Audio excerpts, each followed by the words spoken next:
जय जगन्नाथ जय चकानैन। पूरी नगरी में रघुवीर नाम का एक निर्धन मजदूर रहता था। लोग स्नेह से उसे रघु कहकर बुलाते। उसके छोटे से परिवार में पत्नी गौरी और 2 नन्हे बच्चे थे। उनका घर मिट्टी और खपरेल का था।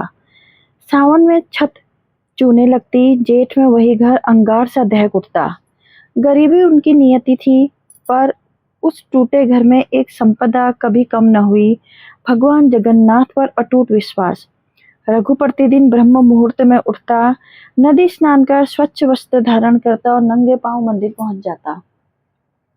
गर्भगृह के सम्मुख हाथ जोड़कर वह बस इतना ही कहता, प्रभु मेरे पास आपको अर्पण करने को कुछ नहीं है, बस मेरा विश्वास स्वीकार कर लीजिए। प्रणाम कर वह मजदूरी पर निकल पड़ता। दिन भर वह पसीना बहाता, कभी ईंटें धोता, कभी सिलाएं उठाता, कभी गारा सुर्खी सानता। सांझ को जो कुछ मिलता उसी से घर का चूल्हा सुलगता। कई बार आधे पेट सोना पड़ता, पर उसने कभी उल्हाना न दिया। गांव के कुछ लोग हंसते। एक दिन एक संपन्न व्यापारी बोला, रघु वर्षों से पूजा कर रहा है, मिला क्या? न धन न सुख। रघु मंद मुस्कान के साथ बोला, मुझे प्रभु पर भरोसा मिला है और वही मेरा सबसे बड़ा धन है। लोग फिर हंस दिए। रघु मौन चला गया। कालचक्र घूमता रहा। एक दिन निर्माण स्थल पर काम करते करते रघु को प्रचंड ज्वर चढ़ गया। सोचा विश्राम से ठीक हो जाएगा, पर रोग बढ़ता गया। शीघ्र ही वह खाट पकड़कर पड़ गया। इधर घर की दशा बिगड़ने लगी। आटा समाप्त, चावल समाप्त, बच्चों के लिए दूध की एक बूंद तक न बची। एक रात छोटा बेटा बिलख कर बोला, बाबा बहुत भूख लगी है। रघु का हृदय कांप उठा। उसने पुत्र को छाती से लगा लिया। आंखें बरस पड़ी। गौरी भी एक कोने में सिसक रही थी। जब सब सो गए, लघु लड़खड़ाते कदमों से जगन्नाथ के चित्र के समीप पहुंचा। कांपते हाथ जोड़कर रोते हुए बोला, नाथ, आज तक आपने लिए कुछ नहीं मांगा, पर अब बच्चों की भूख नहीं देखी जाती। यदि मेरी भक्ति में रंच मात्र भी सच्चाई हो तो इनकी रक्षा कर लो।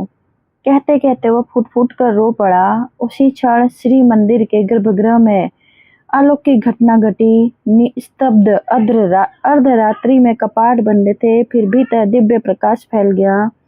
लगा मानो भगवान की विशाल नेत्र पुतलियां अपने भक्त को निहार रही हो। तभी मधुर वाणी गूंजी, रघु अब तुम्हारे लिए कुछ करने का समय मेरा है।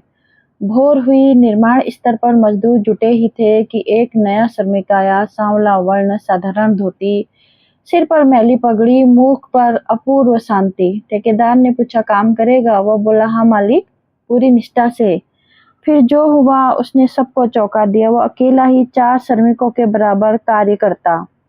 विशाल शिलाएं ऐसे उठाता जैसे रुई हो। प्रखर धूप में भी माथे पर सिकन न आती। मुख पर वही मधुर मुस्कान बनी रहती। संध्या को मजदूरी बांटी गई। वह मौन रहकर अपनी मजदूरी लेकर चला गया। उसी रात रघु के द्वार पर थाप पड़ी। गौरी ने खोलकर देखा, वही अजनबी।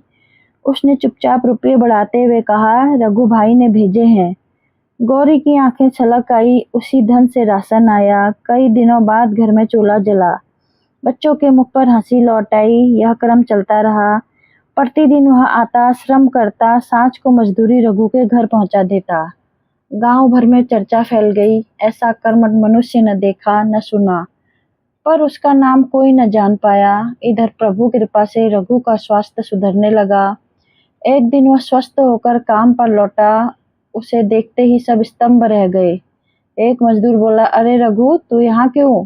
रघु चकित होकर बोला, काम करने आया हूँ। ठेकेदार हंसकर बोला, कैसी बात करता है? कई दिन से तो तू ही सबसे अधिक काम कर रहा है। सुनते ही रघु के पांव तले धरती खिसक गई। उसी रात्रि मुख्य पुजारी को सपना आया। उन्होंने देखा, मंदिर दिव्य आभा से देदीप्यमान है। मध्य में श्री जगन्नाथ मंद मंद मुस्कुरा रहे हैं। पुजारी चरणों में गिर पड़े। प्रभु बोले, मेरा भक्त रघु रुग्ण था, उसके बालक सुधातु थे, अतः कुछ दिन उसकी मजदूरी मुझे करनी पड़ी। पुजारी की आंखें सावन भादो बन गई। प्रातः पुजारी ने ग्रामवासियों को मंदिर बुलाया। जब सबकी दृष्टि श्री विग्रह पर पड़ी तो सब अवाक रह गए। प्रभु के वस्त्रों पर मिट्टी लगी हुई थी, हाथ पांव पर धूल और रस्सी के चिन्ह अंकित थे, मानो सचमुच श्रम करके आए हों।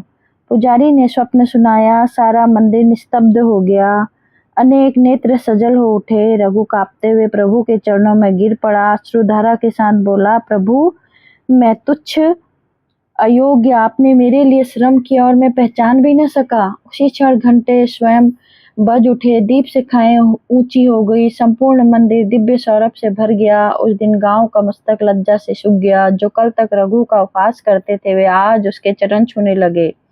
उसके बाद रघु के घर अन्न का अभाव कभी न हुआ, पर उसने अपना प्राण न तोड़ा।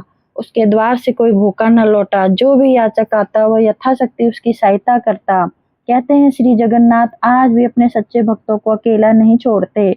जब संसार मुंह तोड़ मोड़ लेता है तब वे स्वयं भक्त का भार उठा लेते हैं, क्योंकि उन्हें स्वर्ण रत्न नहीं, विश्वास से भीगा भक्त का हृदय सबसे अधिक प्रिय है। जय जगन्नाथ, जय जगन्नाथ।